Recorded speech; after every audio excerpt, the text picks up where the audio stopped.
বগুড়ার সোনাতলায় অভ্যন্তরীণ বোরো ধান চাল এবং গম সংগ্রহ 2025-এর উদ্বোধন অনুষ্ঠিত হয়েছে।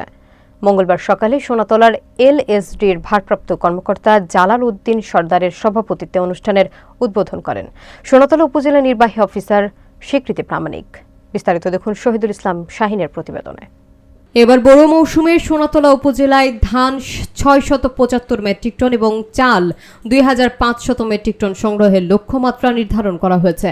এতে প্রতি কেজি ধান 36 টাকা এবং চাল 49 টাকা কেজি দরে সরকারিভাবে অনলাইনে আবেদনের মাধ্যমে কৃষকদের কাছে থেকে সংগ্রহ করা হবে। এ সময় উপস্থিত ছিলেন উপজেলা খাদ্য নিয়ন্ত্রক শাহ মোহাম্মদ শাহিদুর রহমান, হরিখালী এলএসডি কর্মকর্তা আবু সাইদ খন্দকার, উপজেলা কৃষি officer Sohrab Hossain, Sonatala auto major and husking চাউল কল মালিক সমিতির সভাপতি সিরাজুল ইসলাম, সাধারণ সম্পাদক আবুল কালাম আজাদ, যুগ্ম সম্পাদক মাহফুজুল করিম টপি সহ আরো অনেকে। আজকে এই উদ্বোধন অনুষ্ঠানে আপনারা সকলে উপস্থিত হয়েছেন।